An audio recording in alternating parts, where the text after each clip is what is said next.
again, another horrible game. And moving to another horrible game, Bears plus 8.5 in New Orleans. 69% of the bets on the Saints, 69% of the money on the Bears.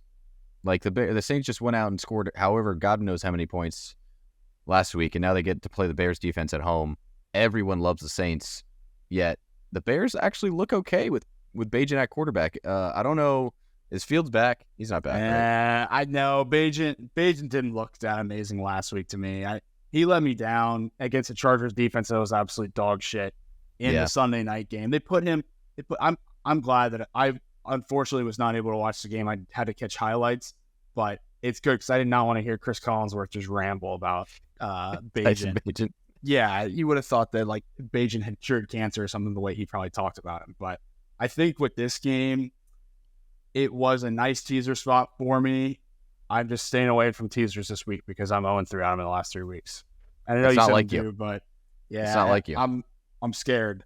I'm betting scared when it comes to teasers, but to the board itself, I'm loving it. But to teasers, I'm going to stay away for now, just because, to your point, the Saints, we don't really know what we're going to get with the Saints offense. You're either going to get like they're really good days are average for most, but an average day or a shit day. And with that being said, I don't want to go one way or the other on this one.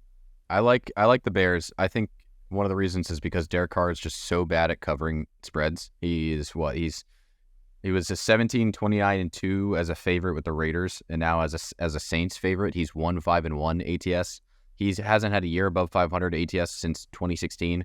He's a terrible I think he might be the worst in the last like 10 or 15 years quarterbacks to the spread. And you're seeing the public stack on the Saints, and that's because of the Chargers game against the Bears. This Bears team is not bad offensively. And yes, the Saints defense is good. And yes, Dennis Allen is that type of defensive coach. However, there are too many mistakes that the Saints make on offense to win by more than a touchdown here. I think you have the Bears back door open.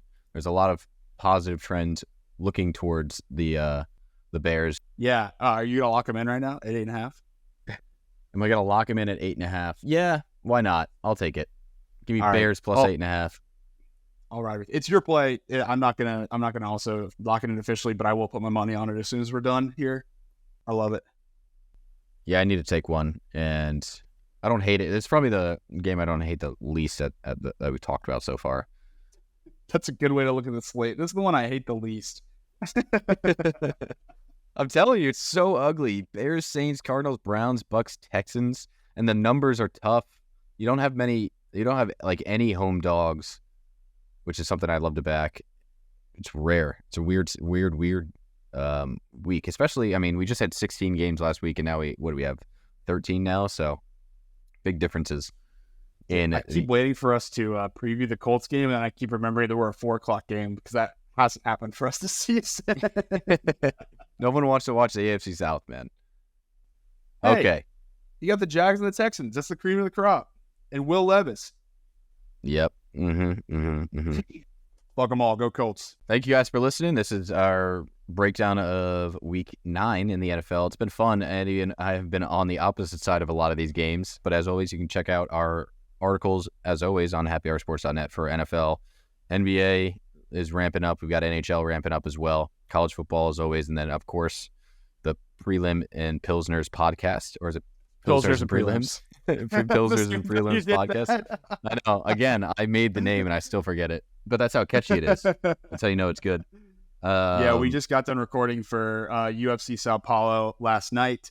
You will see that. Well, that'll be out by the time this podcast comes out. So definitely go check us out. We previewed every single fight on that card, besides the one that got nixed with Elvis Brenner, where he got a different opponent. As well as be sure to check us out for hockey content. I know DJ touched on it, but we've got 3 dedicated hockey writers now on the site, and they are super fired up about hockey being back. And they're writing some cool pieces. It's not just betting stuff. There's a lot of opinion stuff on there too, where I feel like if you guys go and read their stuff and want to chime in too, definitely find them on Twitter and where they post a lot of their content and join that conversation. So couldn't be more excited about what's going on, to your point, Deej, and couldn't be more excited to bounce back in Week 9 either. Yeah, it's going to be a good one. I'm excited to get into it. So thank you guys for listening. As always, we are here on Sharpen the Public every Tuesday and Friday, recapping and previewing NFL weeks. Thank you for listening. We will catch you next time. And thank you for checking us out on YouTube. Keep getting us some support. We're getting a few subscribers here and there. So thank you to everyone on YouTube. We appreciate you. And hopefully we can keep on winning for you. So cheers, guys. The boys bet better with beer.